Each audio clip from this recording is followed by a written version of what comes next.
Go ahead. Hi, my name is Brian Matthews. I'm running for Councillor, Ward 25, Scarborough-Rouge Park.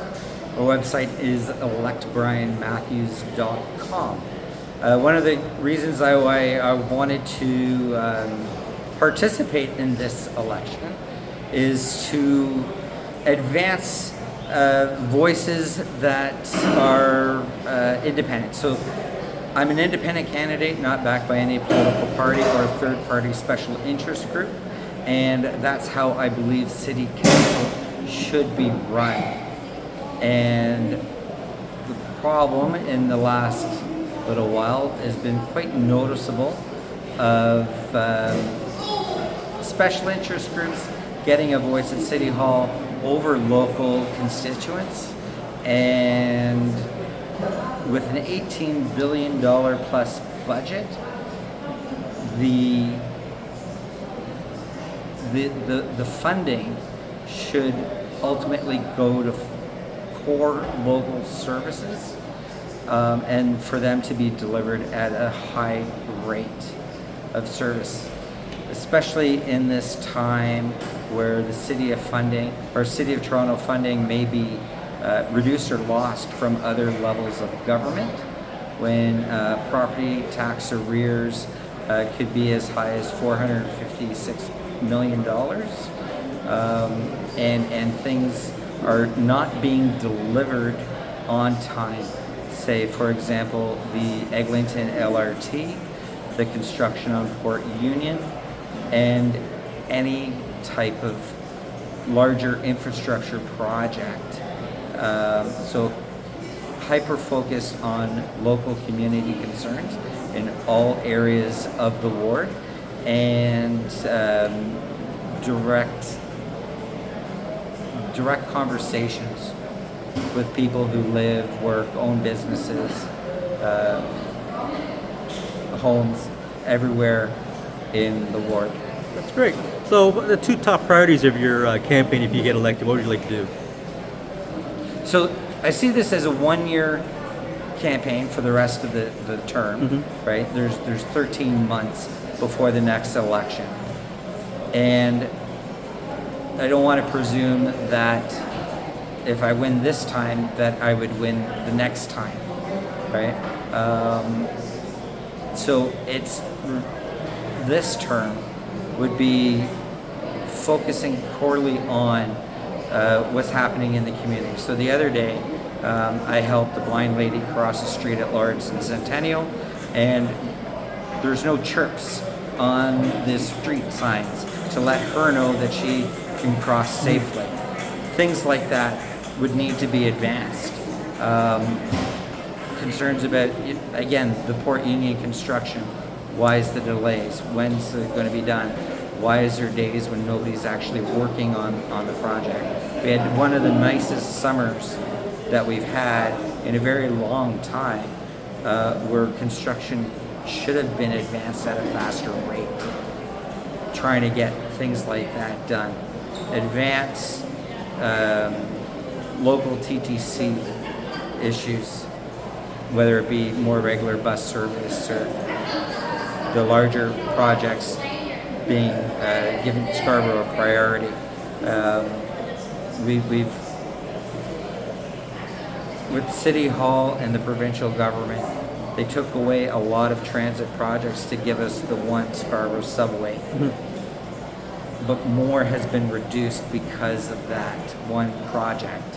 I'm not saying to undo that project, it's being done, further it, but other initiatives need to be expanded and not forgotten about because of that one project that's supposed to placate us. That's great. You got quite the business background I've been checking out on you. And you can bring that business background into the forefront as a counselor, that experience to help out? So in my realtor career, I was residential, condo, and home sales, as well as commercial real estate.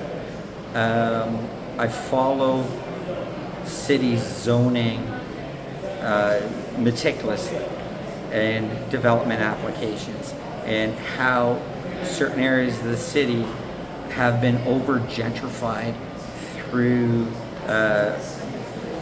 development, how certain areas have been overdeveloped because they were once successful, and now it's been overdone. So with development will happen. How it's done is key. I wouldn't want, say, for example, a low-cost grocery store to be gentrified into a high-cost grocery store in an area where it's going to create disparities between what you have there now and what it serves the people there now versus being over-gentrified. We saw this in Toronto, but like when Starbucks first came to the city. They took up every storefront, every location, drove up the cost of rent, right? Yeah. Local coffee shops are closed down, and then the Starbucks reduced their footprint, right? That sort of activity, I don't like. Commercial condos, I think, could be a good way for a small business to either rent off an individual landlord or to buy to have their own storefront. And that way create equity for themselves with a commercial condo. I don't see a reason why condo bases can't be commercial condo elements with them. So issues like that will come up, as well as development happens, we have to scale up transit services and other types of services. That's great. Yeah. And also, you do quite a bit of volunteer work yourself, Brian. So, if you were to mentor anybody to getting into politics or even in your business field, what advice would you give them? Community involvement and community politics. You shouldn't really look at it as a community politics, but to be involved in your own community, I think is very, very important, and also the wider community. I'm in an organization that works with M&R to protect Crown land and keep it accessible.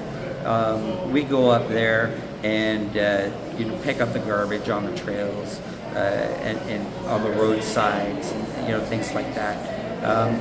And the reward from doing it is not to advance any political thing in the future, is to keep our community and our broader community in a state of good repair, in a state of, you want to be proud of where you live.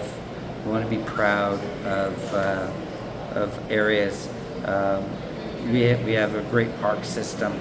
We have incredible opportunities in all parts of this ward, and it really can take all of us to pick up a piece of garbage here and there, and just take care of your own property, make sure it looks good, curb appeal, flowers, cut the grass, minimal things, but it all over has a nice difference, yeah. Greater benefit to everybody.